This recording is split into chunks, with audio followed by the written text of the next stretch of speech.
Good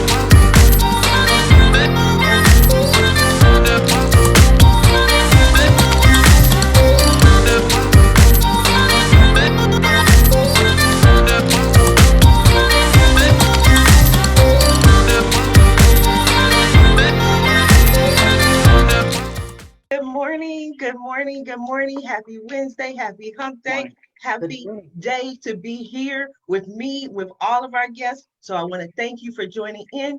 I am your host, Sharifa Hardy, and we have been having an amazing conversation backstage. So I know you're going to enjoy today's guest, but I'm going to ask you to do what I always ask you to do.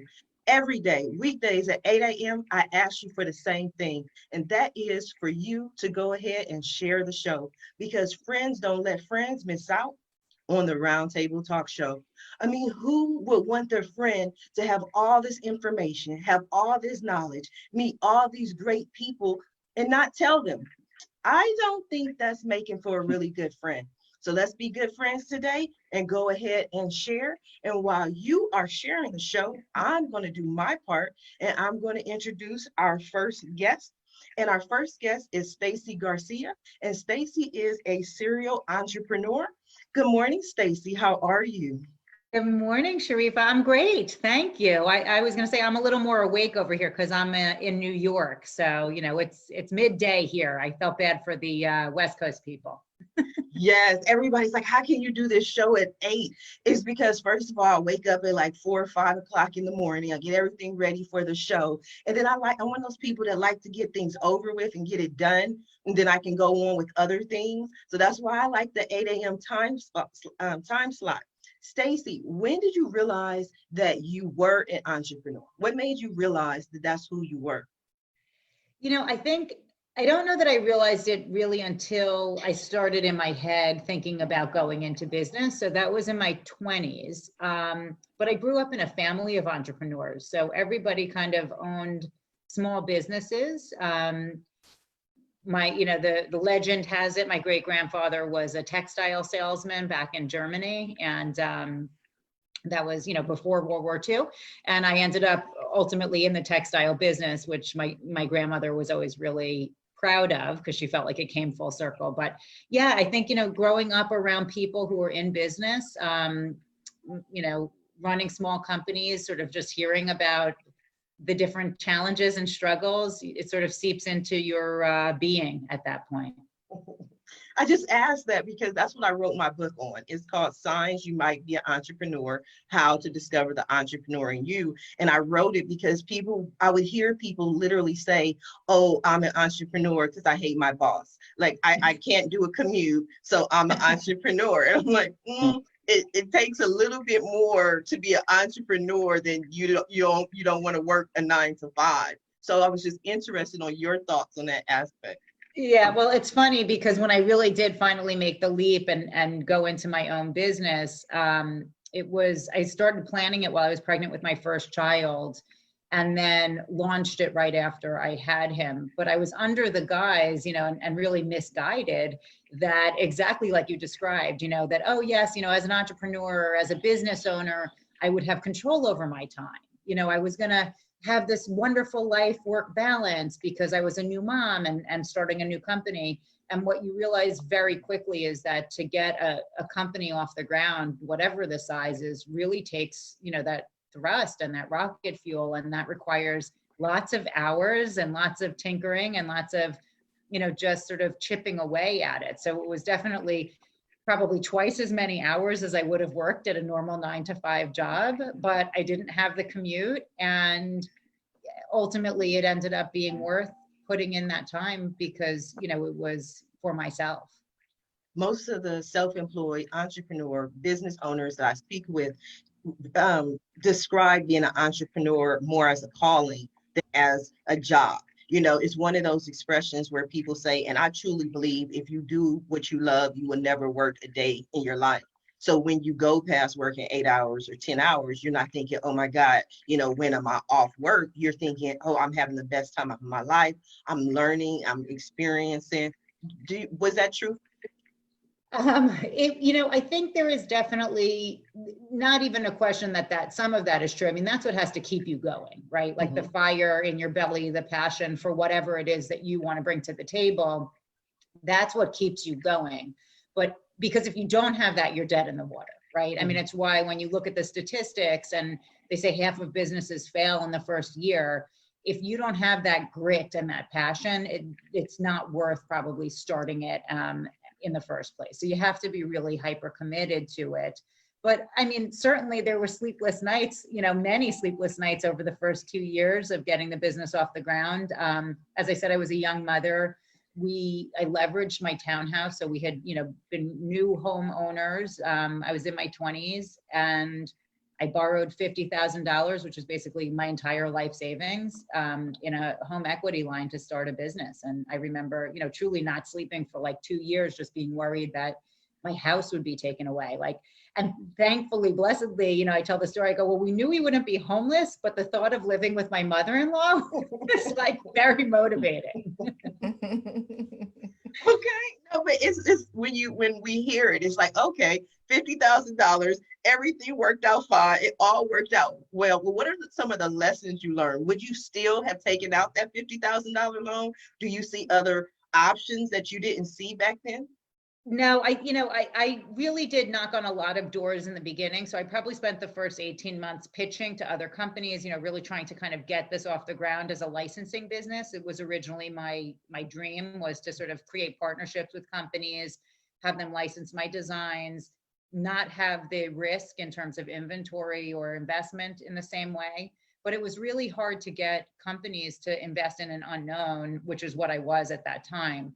So I ended up to me, I didn't see any other option. And, I'm a big believer. So I believe, God laid that path for me. And sometimes the doors close and you feel really frustrated, but you have to sort of trust that there's a reason for that. And so, you stop banging your head against those doors and you go find the one that's going to open for you. And so for me, the one that opened was the ability to borrow against the home, take this money, and with the encouragement of my husband, who was an accountant. So he had that background. He sort of said, well, what do you need these companies for? Why can't you just go and produce your own textile line? What do you need them for? So I'm a designer by training. And, my dream was to create the Stacey Garcia brand of designs, bring this passion for art and design forward. And I kind of said, well, I'm not sure what I need them for. I guess the money. And he said, well, here's the access to the money. Let's figure this out. And,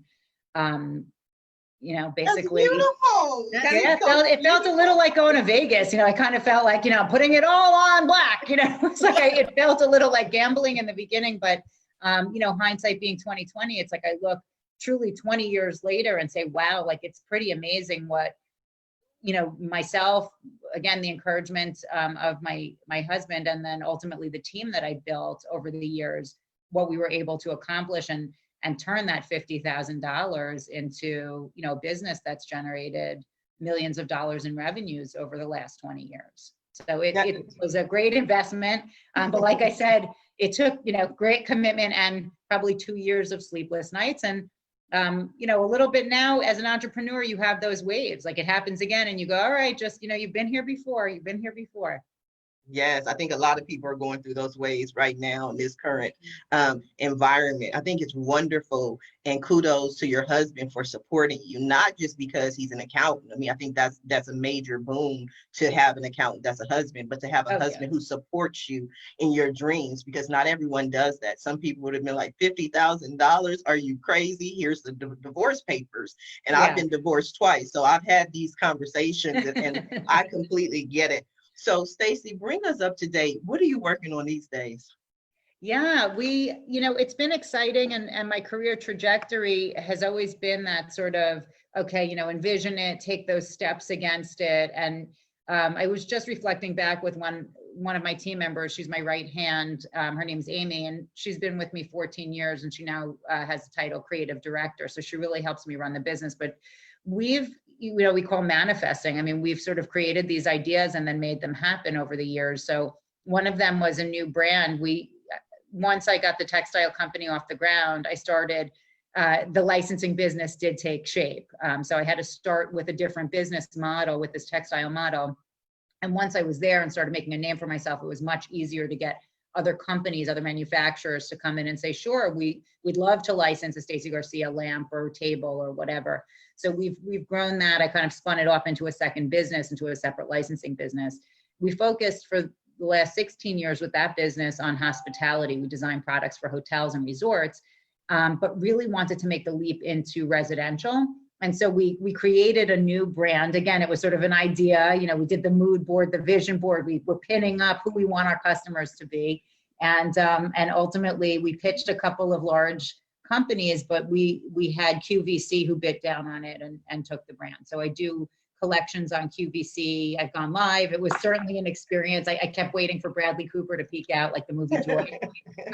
You know. Wow. No, you have a great story, a great experience. I definitely want to ask you more questions, but I want to go ahead and introduce our next guest, Dr. Anthony Weinert. He is a podiatrist who has a holistic approach to your foot. Good morning, Dr. Anthony. How are you? Hey, good morning to you and everyone else. Hi, everyone. What is your shirt saying? Pardon me? Oh, it says "Stop Feet Pain Fast." That's the name of my organization, my business, and then it has my lovely name here, Dr. Weinert, on the other side. Okay, so you're a podiatrist, but you have your own views on the foot and having a holistic approach. And I just kind of wonder, like, it's the foot. How many approaches can you have to it? Did I lose Dr. Weinert? Let's see. I'm sorry, it was breaking up the little. Yeah. Did you hear my question? Okay, I think we're gonna have to come back. Yeah, could you repeat that? Yeah, this is better now. Yeah. I like your office. You got all the little things in the back there. No, I said, okay. Yeah, I got all my knickknacks back there. Yeah, see, my wife doesn't want them at the house, so I got to take them here to the office. So I just keep them here. I got my little man cave. How many approaches to the foot are there? Well, there's, you have a holistic, which is, I look at the whole body, because your feet are the foundation to the whole entire body. And if there's an issue with the feet, it'll cause problems with your knees, hip, back. And I really get into a little alternative medicine, a little Eastern, Western, sort of combine them. But as far as to answer your question, there's conservative treatment, there's Eastern medicine, there's Western medicine. There's surgical approaches for patients, but I look at it like as far as, your feet, they're a very intricate part of the body. And I get into like earthing and grounding, like just by, something as simple as taking your shoes and socks off and allowing your feet to touch Mother Earth. There's a lot of healing that can go on with something as simple as that I try to bring forth and educate people on. And then that's where I wrote a book called Whole Foot Revolution. It's a proven way to basically heal your mind, body, and soul. And that came out probably about a year ago, but it goes into a lot of these sort of a different approach and way to be able to heal not only your body and your health, but also your mind and your soul, because I think everything all works together. So that's what's interesting about the feet. That's why I sort of have a different approach to that, more than any other foot and ankle surgeons like myself. So yeah, I do surgery, but I do other things too, not just surgery, but there's, Tongren healing, there's quantum healing, there's, just, doing reflexology. And it's just how, the bottoms of your feet, they actually mirror each organ, gland, and body part of of each individual. And just by, I look at it like a little remote control, just by pushing a certain, we call them reflex points, it can actually, help to rid, whether it be pain or someone has like a headache, or even if, someone has anxiety, like right now with COVID-19, a lot of people are, a lot of anxiety going on, a lot of stress, and there's little things you can do by just doing like little reflex points on your feet that can allow your body just to sort of get a one with yourself, and even, you know, I get into meditation as well. I think meditation is important for people, for their health. Nutrition, very, very important, and diet as well.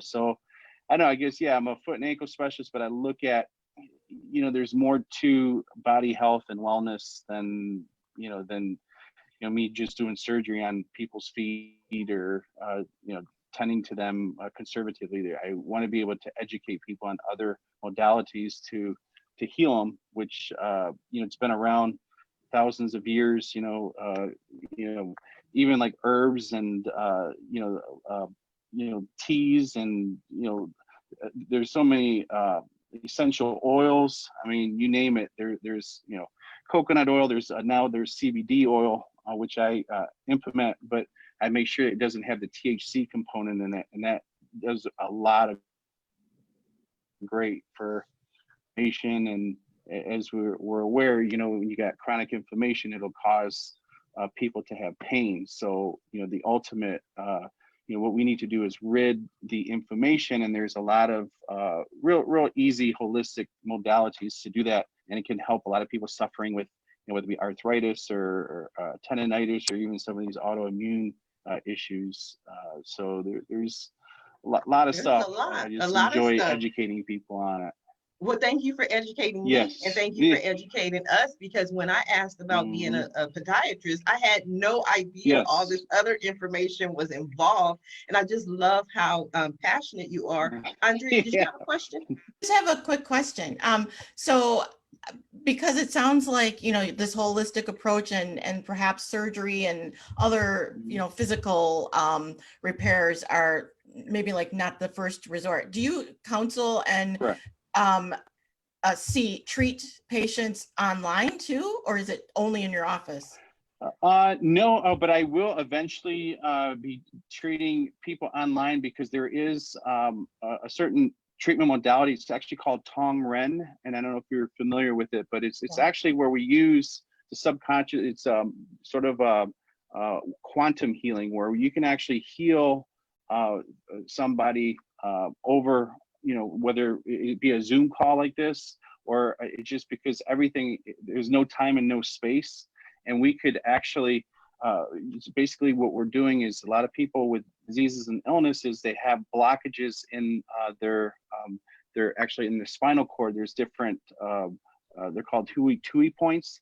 And what happens is that there's a gentleman that I learned from out near Harvard, his name's Tom Tam, and he has a really great healing system that unblocks certain blockages within the system, where once you unblock that, it'll allow your body to naturally heal. Because we as human beings, you know, we could naturally heal ourselves. However, what happens is we have like blockages in our system, and those blockages are what causes a lot of these pathology and illnesses for individuals, and even a lot of autoimmune issues.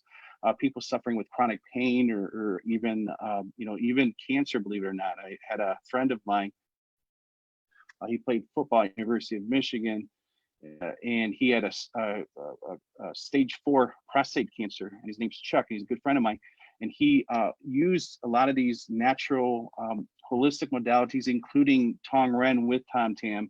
That's who he went to, and he actually sort of helped to put his prostate in remission without going through like or chemo and stuff like that. So with me, I find it's, you know, it's my sole purpose to try to educate people on other, like if they have a loved one or someone that's suffering with an illness that doctors dismiss it and just say there's nothing that can be done.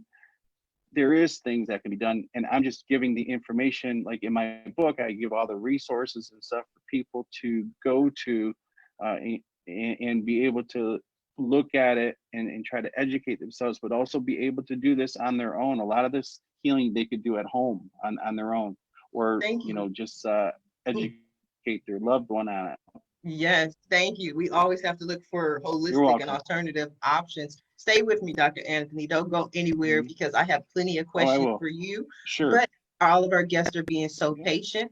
And I want to introduce our next guest. You may have seen her face before. She has been on the Roundtable Talk Show, and she was just asking questions. So I want to go ahead and introduce Andrea Hubbard.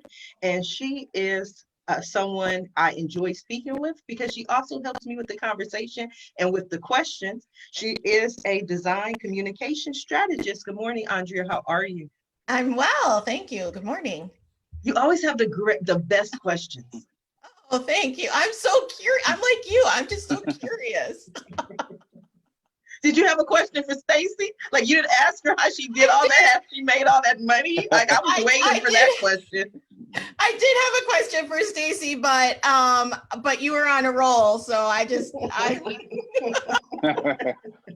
Oh, I guess that's a good thing. I'm not sure. I was like, wait a minute, is this Andrea's show or is this Sharifa's show? It's Sharifa's show.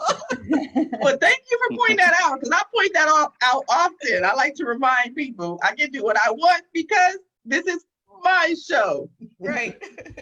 How are you today? How are you? Well. I'm doing well, thank you. Thank you for joining us. Tell us a little bit more about yourself and what you do. Sure. So the Solopreneur Society is a partnership, myself and my business partner, Dre, who coincidentally is also named Andrea. So talk about manifestation. I think I manifested myself in another person, and we partnered up, and we work with solopreneurs and small business owners on brand development, on compelling storytelling, on user events, and we do it through design. Dre is the design maverick. Like it's amazing the design she comes up with, and then I help with the sales and marketing, and we just have a lot of fun disrupting the market on behalf of solopreneurs, because as single business owners or small business owners, we have a completely different, I'm going to say, fight than the large companies or businesses that are, small or mid-sized businesses. And so we take it upon ourselves to do whatever we can within our wheelhouse to help support those who, they need a chance, right? Kind of like what you were saying, Stacy. We need, they need somebody to take a chance on them. And so that's what we do. We help them. Okay, well, I like to know specifics. So I'm looking for the $50,000 people to take a chance on as Sharifa. So what is it that I need to know? So what we would do with, we would help you is figure out the platform, right? Like what is the overall this is what I would do. What is your overall messaging platform, and who is it that needs to hear what type of story based on that platform? I'm a huge believer in that we have multiple stories as small business owners to tell, and it depends on who the audience is, right? There's a story of the founding, which you told us in the very beginning, and it was just so natural, right? Because you knew that that's what we needed to know, right? But there's also the story of your vision, what is the vision? That's the story that Stacy was telling. So we would figure out all of the different stories and the audience that needs to hear them, and literally feet in the trenches, go out and tell those stories. And once you start telling the stories and then other people tell them and other people tell them, then that's when you're going to be able to start making the ask. That's how I would approach it. And that's what matters. And that's why I asked Andrea. That's why I ask all my guests all these questions, because I seriously want to know. I honestly want to know. I come here to learn, and that's why my audience tunes in to the show, is because they want to learn. They want to learn the how. Have you done it? How are you doing it? What have you seen that's successful? What have you seen that's worked? What should I completely stay away from? And sometimes it is difficult to have those conversations because you can't tell somebody, really what to do, but you can share experiences. Yeah. And that's what I love to do, is share the experiences of the guests that have been on my show. And I can talk about Stacy's story because, this is public domain. So I can say, but look, she started this way. And right. So I'm sure you have those. How did you get your start as an entrepreneur? Well, I'll tell you, it's all about relationships first, right? That's how we're able to do anything that we're able to do. And it was interesting listening to Stacy, because it segues into how I started. Is she started with a relationship, but did you catch the relationship? It was building a relationship with her husband first, right? Like Yes. she had to get Actually, he built the relationship with her because he got her on board with the approach, but right. So Yes, I like that. So it starts with the relationship. So how I started is I actually sort of fell into it. So I grew up in PR. That's how I got my start.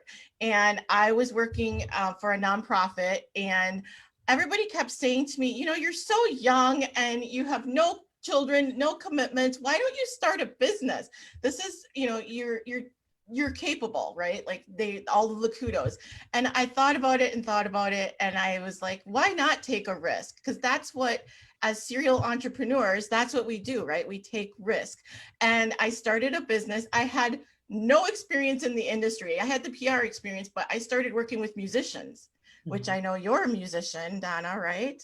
Yes. So I can't wait to talk about that. So I started working with musicians, and literally I was at Barnes and Noble looking up books on working with musicians, and somebody came up to me and introduced themselves, invited me to a meeting. It was an association for musicians in Wisconsin, which is where I am. Wow. And that's how it all started. 5 years I worked with musicians doing PR. Wow. Okay, so we're going to come back to you because we're going to get some PR tips for our new friend, our next guest, Donna Brown. So Donna is an author, musician, yoga teacher, and retired RN, and new friend of the Roundtable Talk Show. Good morning, Donna. How are you? Good morning, Sharifa. Thank you for inviting me to be on your show. And Andrea, I'd like to thank you for getting involved with musicians. We're an interesting group of people. I've always been a musician, and I've done lots of other things in my life as well. I worked for quite a long time as a registered nurse in a number of different capacities in hospitals and doctors' offices. I've worked in free clinics. I've worked pretty much just in lots of different facilities, and spent most of my life as a nurse, and was not really very happy working as a nurse. And I worked long hours, sometimes 10 to 12-hour shifts, and I would never get out of work when my shift was supposed to end. So just really part and parcel of being a nurse, working as a nurse, working in the medical profession is really difficult. And after working as a nurse, I thought there has to be something better. There has to be something that I enjoy doing. And I decided to branch out and do other things. And basically, the musician part of my life is pretty interesting. I actually met my husband. We were talking about husbands. My husband, who is definitely part of my story, because I met him in a garage. And I like to kind of joke around and let people know that we actually met in an alley, which sounds kind of interesting, because the alley faces the garage, my husband's garage, where him and I met.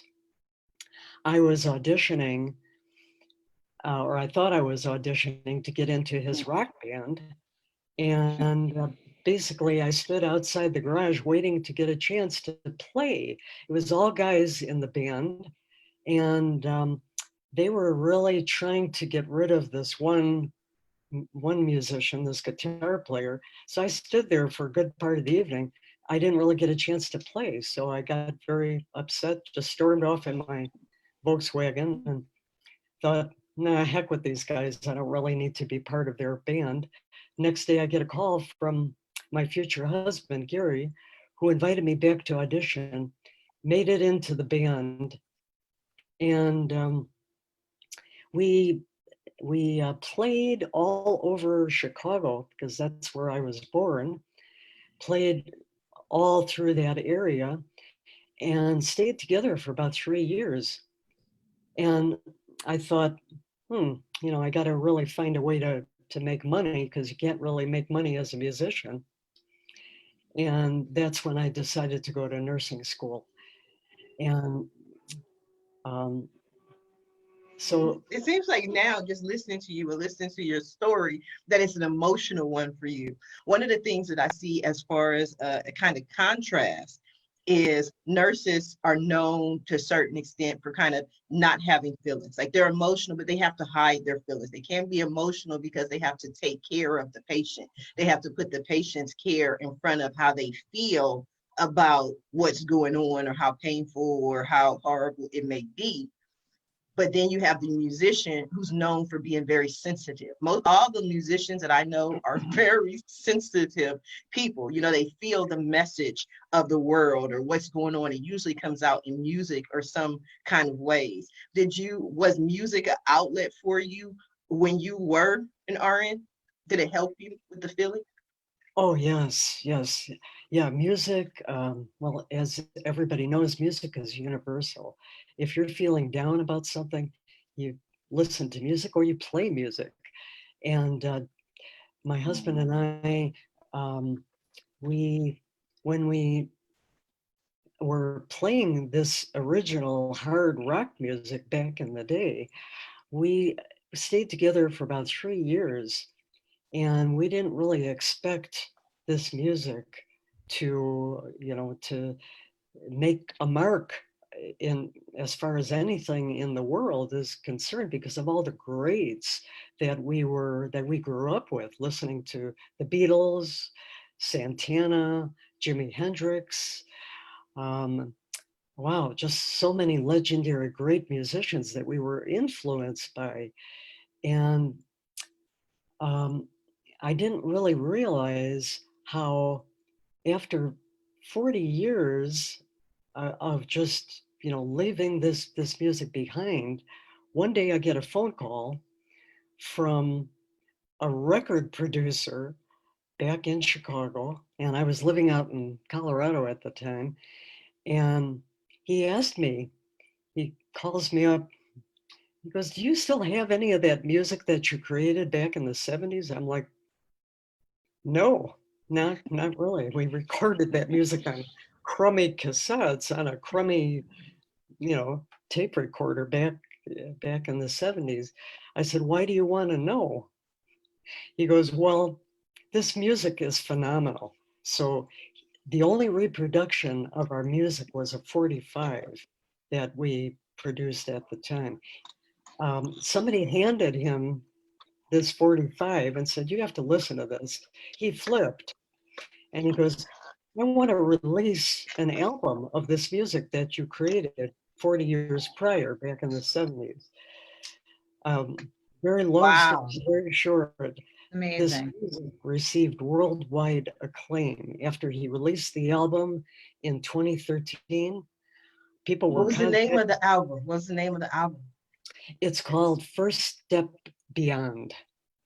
First Step Beyond. I just like the energy of that. I like the feel of that.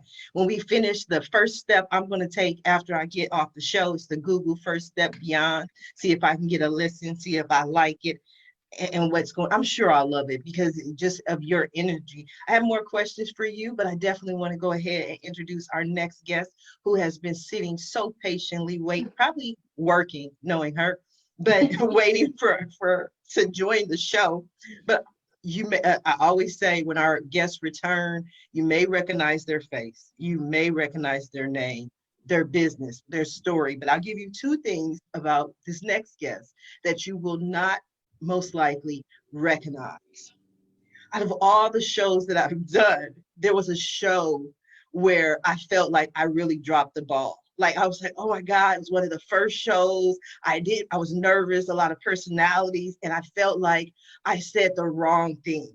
You know, we were discussing, I think it was like either beating your spouse or like spousal abuse. And I was like, yeah, now let's talk to our guest about clowns, whatever it was. And I was like, oh my God, I didn't allow enough time for that segue. And I felt really bad.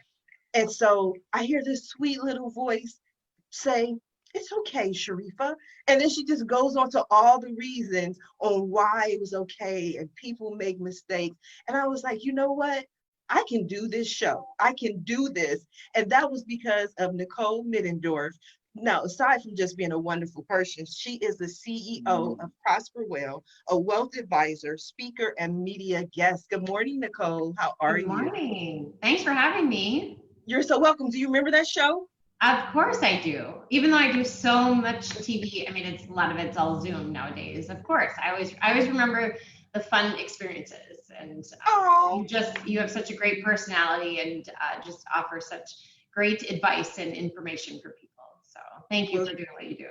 You are welcome. Thank you for helping me. Thank you for supporting me, because you, like I said, you most likely didn't even realize, but we always use the word pivot, pivot, pivot.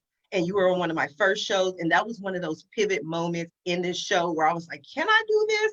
You know, maybe I'm going to say the wrong thing. I'm going to, you know, but you were like, it's okay. And I was like, oh my God, I can do this.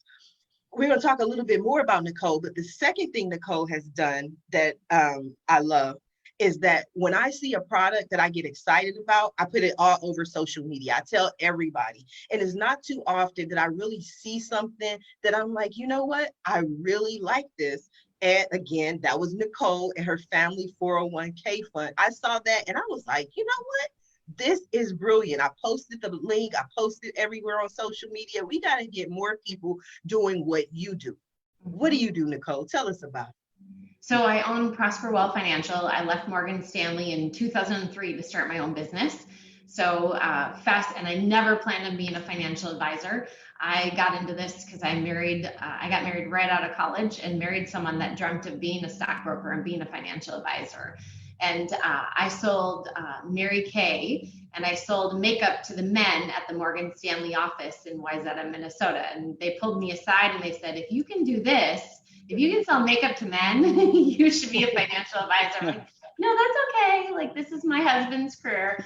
Fast forward now, you know, I've been divorced since 2012, but fast forward, I own a 9,000 square foot commercial building. We just hired a new employee, so we're at 8 people.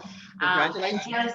Thank you. Wrote my 5th book, Who Pays? Navigating Love and Money. And I'm just here's the book right here. And generally on TV once a week, and just a big advocate for people with their finances. And the family 401k fund came about. So I'm a mom, a single mom. My kids, well, my daughter is 10 going on 18 and my son is 12.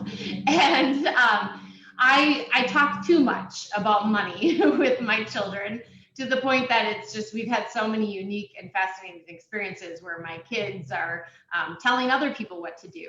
And one of the things, they tell their friends that they need to have a family 401k plan. And what it is, it's just, I got a shadow box. Well, really my assistant got a shadow box, put a label on it, and we now sell them at NicoleMiddendorf.com for people. But the concept is that you sit down as a family, and I call them family meetings. And so my kids and I sit down and we come up with, you know, what is it, something that you want as a family? It's something as you as mom and dad are probably going to buy already. But the whole concept is to involve your kids and to do this as a family. So my kids wanted a trampoline. I was like, not happening. They're like, oh, well, they had a family meeting and we're setting up the family 401k to buy a trampoline. So they go online and figure out how much a trampoline costs, so they know what their goal is. And then out of their allowance, they put money in here. And my match is $1. So if they put in $1, I put in $1. I encourage every family just to have the budget that fits with what works for you. If your kids put in $1, maybe you put in 25 cents or 50 cents. You know, you don't want to spend more than you can afford. But when the kids put in $1, I put in $1. Once they came up, it was like $550. Once they came up with it, I ordered the trampoline on Amazon. There it is. And the trampoline was actually my favorite purchase because during COVID and quarantine, like it was really one of the life-saving things for me as a break from e-learning for them. So the whole concept then is kids learn what a 401k plan is, like the concept, the term, a match, saving for money, you're communicating as a family. And I just love helping inspire people. And money can be so overwhelming and intimidating. And there's just always little things like this that you can do that makes it so it's not overwhelming and not intimidating. I think that's beautiful. And one of the reasons why it stood out to me was I always believe that there are cemeteries full of $1 million ideas. Like that is my belief, is that most people take these ideas to their grave, and the box itself is nice, is beautiful, but it's the idea that you said, you know what, let me do something in order to teach my kids about finances, to teach them a lesson, to teach them something that they're going to be able to take on and pass on to their children. And this is about saving. And I think it's amazing. And then you actually took that idea and you said, okay, let me create it. And then or your assistant, however you phrased it, but you created it. And that's the part of that you can't always teach as far as an entrepreneur. That's that magic of creating a business, even though it's just one aspect of what you do. Right. And I feel like when it comes truly from like yourself or being very authentic or being very real, that's where, like I use the phrase, and you alluded to earlier about like, if you do what you love, you'll never work a day in your life. And I always say, like, if you do what you love, the money will follow you. And so it just comes from, what is really truly in your heart? What do you value? Because there's people out there that want that same information or want that same product or want that same experience. And if you're doing what you love, it's easy, or easier, I should say. I think we learned that from Stacy. Stacy was like, it wasn't all, rainbows and unicorns. Right. That's the joys of business ownership, really. Right. I definitely agree. Now that we discussed saving, the other question I'm sure everyone wants to know is, who pays? The man, always on the first date. Sorry, Anthony. But so I got divorced legally in 2012. We were separated in 2010. I'm a survivor of domestic violence. And so my best friend from college, he is just brilliant at marketing. And so in 2012, he's like, Nick, like you need to write a book on dating and money, because by that time I think I had 2 books out and I was doing a weekly radio show. He's like, you need to write a book on dating and money. And I'm like, I know nothing about dating and money. Like I got married right out of college. I just got divorced. Like I obviously wasn't very successful at it. And so I waited a little bit, and the dating for me, when I started dating, that's kind of how I rationalized it. It's like, okay, I've got 2 little kids, but let me start dating because I'm doing research for my book.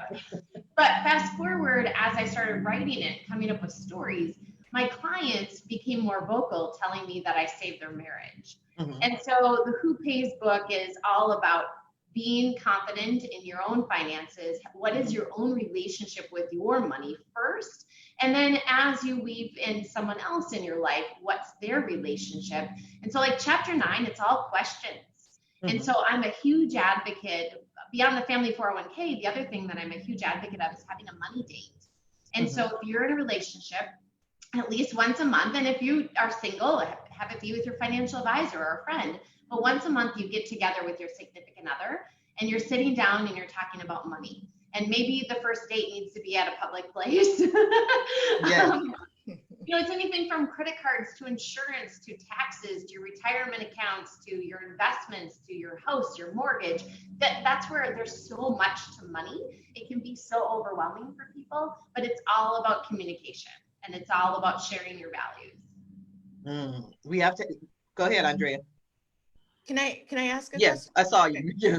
I'm really curious to know because, thinking back on my own upbringing, and money conversations were not had between parents and children for sure, but I don't know if parents, we're talking about it. So I'm just wondering, are you finding that more adults are having these conversations, and then the adults to their children, like through the 401, the fund, the family 401k fund conversations? I find it really interesting because I find so with everything that happened with COVID, we have a kids in cash program. And I was like, okay, here I am as a single mom with my kids 100% of the time, like trying to have the nanny help me with e-learning. And I'm like, oh my gosh, I'm like, if I'm pulling my hair out, there's other parents out there pulling their hair out. And so I decided we took our kids in cash program, and I had my daughter primarily because she's got more interest in this stuff than my son. And I would have her on with me. And so, but the fascinating thing is, out of all the classes and workshops that we teach, because we do ones for people that have lost their job and divorce and, you know, wine, women, and wealth and various different things, but people were so vocal about the kids in cash, like, oh my gosh, that's such a great program. I should have my kids. I should talk to my kids about money. But the actual follow through really lacks. Mm-hmm. And so, you know, I think at the most we had like 12 kids on one of the sessions. And so the concept behind it is my daughter and I would talk for 20 minutes about money, and it would be this interactive, you know, sessions with kids. And, you know, we'd talk about wants versus needs, or how do you start a business, and lemonade stands, and all, you know, all of those types of things, and to give the parents a break for, you know, 20 to 30 minutes. But I really find that people want to, but it's that follow through. And it's hard because I'm just like you, like my mom paid the bills. My parents didn't really talk about money. My dad was given $20 a week as an allowance. He's still to this day asked my mom for $20 a week. You know, they really didn't have lots of conversations about money, let alone talk to me about money. Mm-hmm. And so I'm a huge advocate. There's so many kids that are looking at, you know, they want to go to college, but parents really don't talk to them. Like, have I saved anything? What's the expectations about money? What's the expectations about college?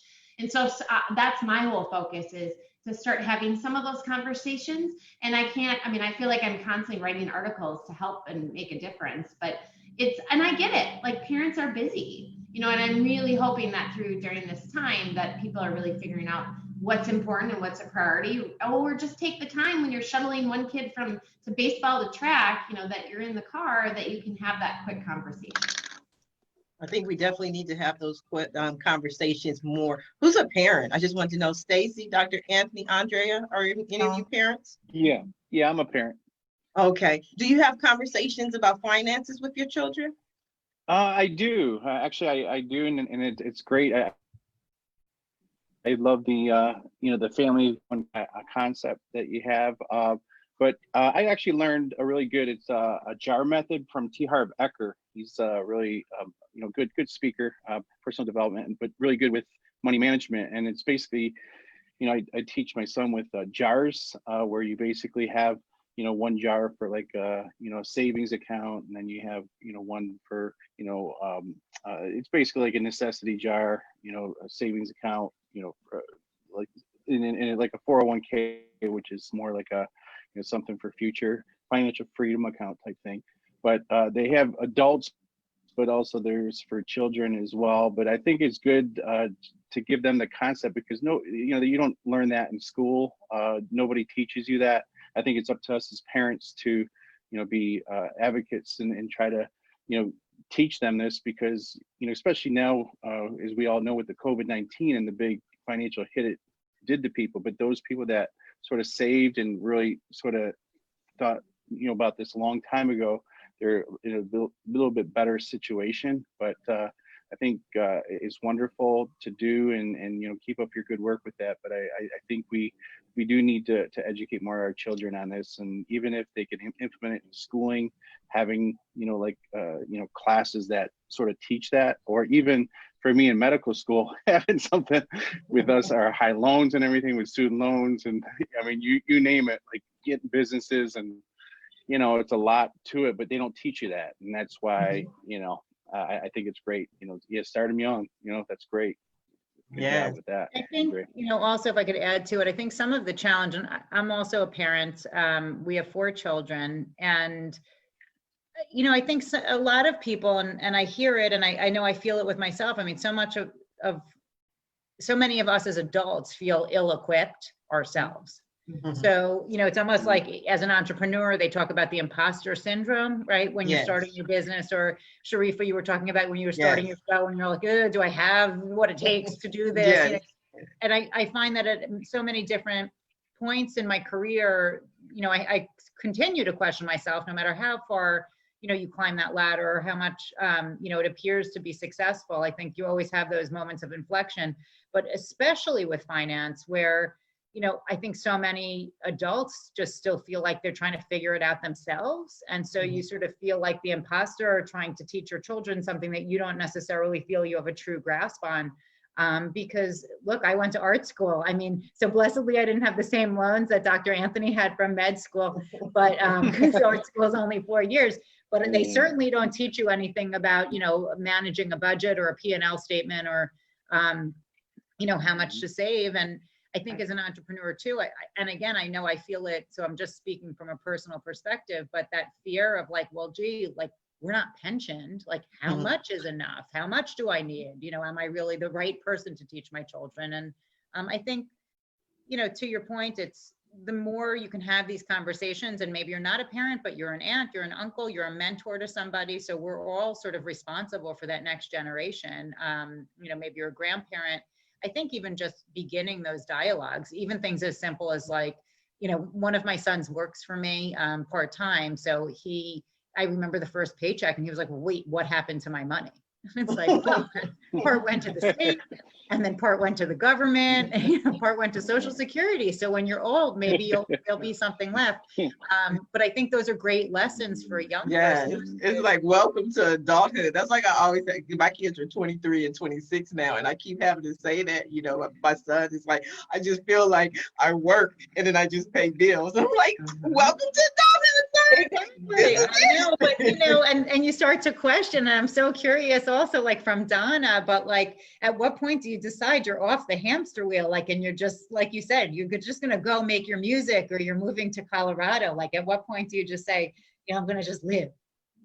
Well, basically what we did when we were thinking about retiring, my husband is a couple years younger than me. We thought, oh my God, well, what the heck are we going to do? Are we going to have enough money to retire? My husband retired a little bit early. I was right on the money when it came to retirement. I was ready to retire, and we decided to buy a travel trailer, and just hit the road, sell our house that we lived in for 26 years. And just move from Colorado and travel around the country. And luckily we did that before this COVID thing hit. So we were on the road for about 2 years, took in the beautiful country and enjoyed ourselves. And that's pretty much what we did for our retirement. But now that we found a house in Arizona, we are just kind of staying at our home base right now, living off Social Security, which really doesn't allow us a lot. So this, when you think that you're ready to retire, you're like, oh my gosh, maybe we should have worked a little bit longer to make a little bit more money. Yeah, that's one of the things I always dreamed of, is just getting an RV and traveling the country. My first job out of high school was working for TWA, for Trans World Airlines. So every weekend I was on a plane going somewhere. I've been to just about every state in the US. I enjoy being able to just go when I want to go. And so my next one might be an RV. Now, we are coming down to the last few minutes of the show. And what I love to do at the end of every show is just simply allow my guests the opportunity to speak directly to the audience, to everyone who is watching the show live, as well as everyone who's watching it in the archives, and simply let them know what you want them to take away from your appearance. And we're going to start with you, Donna.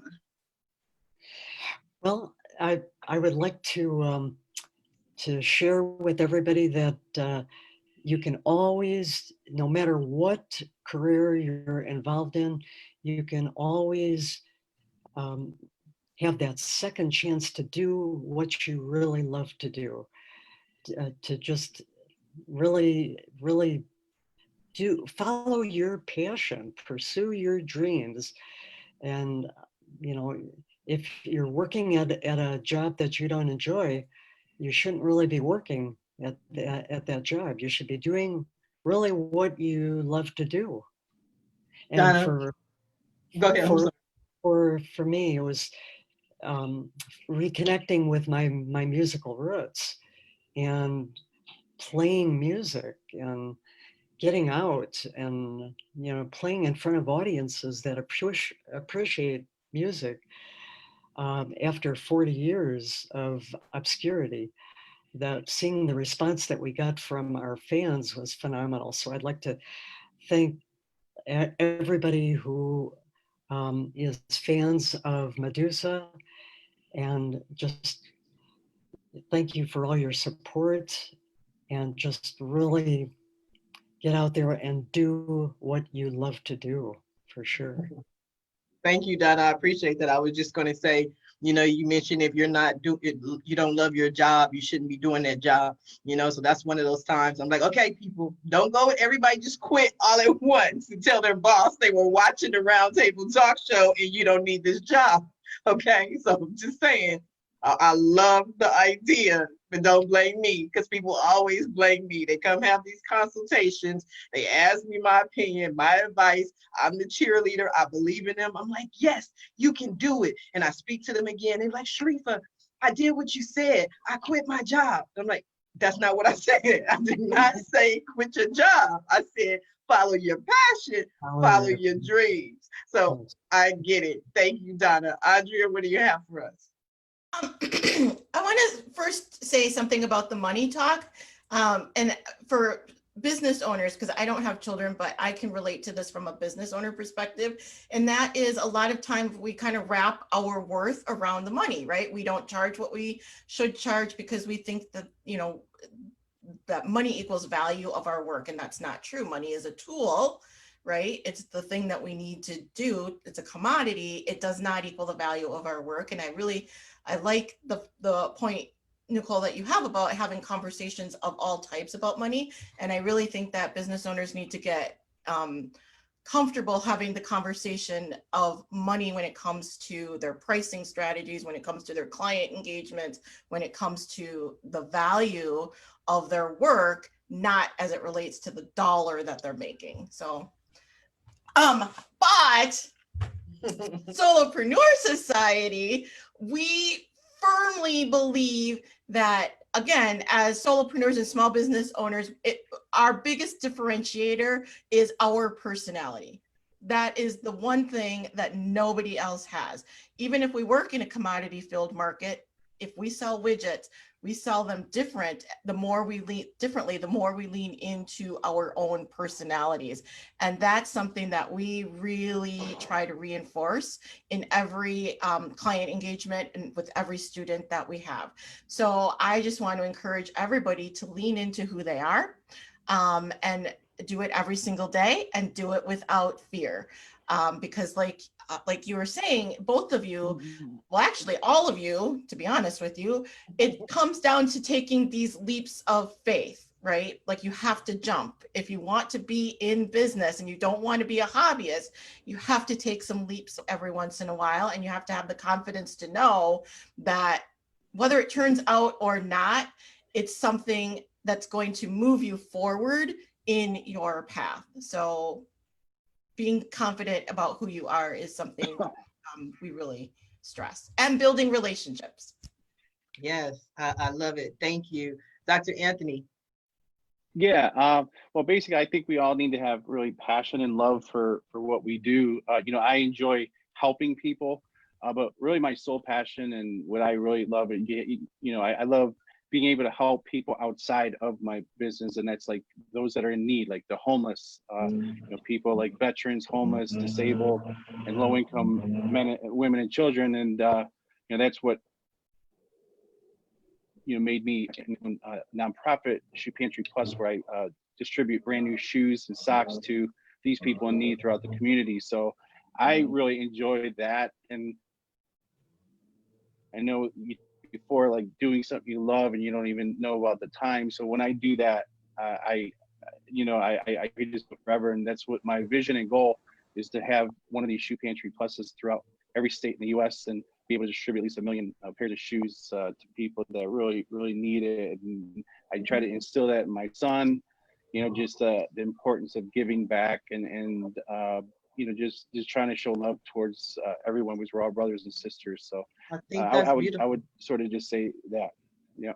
I think that's beautiful. And I would love to hear more about the 1 million shoes. Would love for you to come back on another episode of one of the shows. Sure. We you kind of threw that in at the last minute, and it's like, I want to hear about these shoes. I'm a girly girl, like mention shoes in any form of fashion. And I'm like, what do you say?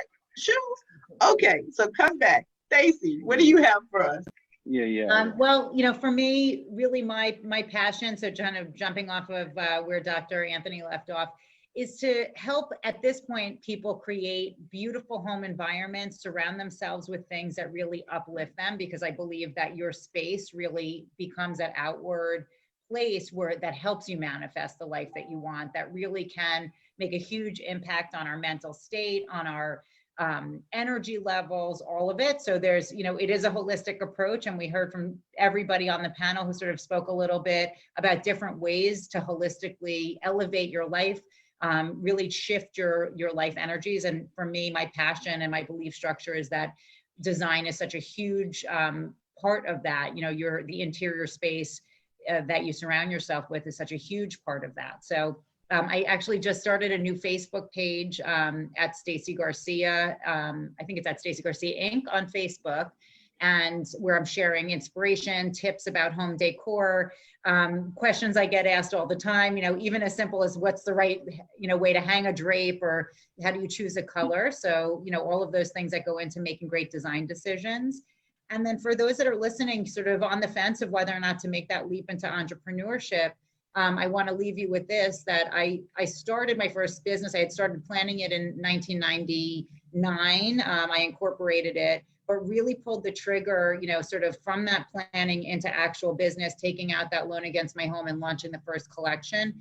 A lot of that happened right in the middle of the 9/11 episodes. And we live in New York. It was definitely a scary time. It was, sort of as close, very different, obviously, but as close to this in terms of economic turmoil, of that addiction to the phones, addiction to the TVs, addiction to sort of what's coming next on the social media news pipeline. It was one of the best times, I think, that could have been to start a new business, because vendors are willing to talk to you. You have an open ear for customers who want your advice. People are, in the turmoil, I think there's always opportunity. So for those, again, entrepreneurs or would-be entrepreneurs who are thinking about whether or not this is the right time, I think now is the time. I think everything that was beautiful. They say that more millionaires are made in recessions than any other time in history, because it's like, my dad always says, need more will make you do more. That's one of his little country expressions. But I love it. It's like, if you need something, you have to go out, you have to make it happen. But definitely come back, Stacy, because I want to learn more about your designs and your design strategies, and we can talk about that. I don't know if you incorporate any of the feng shui aspects into what you do. It's interesting to me to learn about design. So thank you. Nicole, what do you have for us? Go do the RV. I just got back. So I have the Live It list. And on my list was not to rent an RV ever, but I added it. And my daughter and I went to Mount Rushmore and went to Badlands and like everywhere in South Dakota, and just had the most amazing experience and the most amazing trip. So the Live It list is basically the bucket list. And I came up with my own in 2010 when my personal life fell apart. I was like, how did I lose myself? And so I wrote down that I was going to do 12 things, so one a month for a year, because I thought that would get me my confidence back. So one of them was to drive a race car. So I hopped on a plane and flew to Vegas to drive a race car. And the gentleman sitting next to me on the plane thought I was dying because I had written a bucket list and was doing one thing a month. He's like, oh my gosh, I'm so sorry. You're so young. Is it cancer? I'm like, no. So my chief marketing officer came up with the Live It list, and we trademarked it. Now, fast forward, I have my own foundation. I grant Live It List experiences, and I still continue to do one thing a month and use it to help inspire people. As you know, it's not just let's get you to retirement, let's get you what's your Live It List, and let's help you accomplish those things. So add that Live It List to your RV and go do it, because it was a blast. Okay, so you gotta come back so we can learn more about this Live It List, and so you can help me with my Live It List. I have a weird thing on my Live It List. I always wanted to be a music composer. I don't know why, but I want to compose some music, you know, standing there with the band. I want to learn how they do that. I don't know how, but it's one of the fun things I want to do. But I want to thank you all for being a guest on today's episode of the Roundtable Talk Show. I had a lot of fun. I learned a lot. We discussed a lot. Really great show. I also want to thank everyone who tuned in to watch the show live, as well as everyone who's watching the show in the archives. We really appreciate your support, but please don't just watch the show. Support our guests. Visit their websites. Their links are in the Facebook post. Visit them on social media. Follow them on social media. Send them a message. And when you send it to them, please let them know Sharifa Hardy says hi. If you are interested in being a guest, please visit the website at asksharifa.com. Until tomorrow morning, everyone have a safe and a blessed day. Bye now.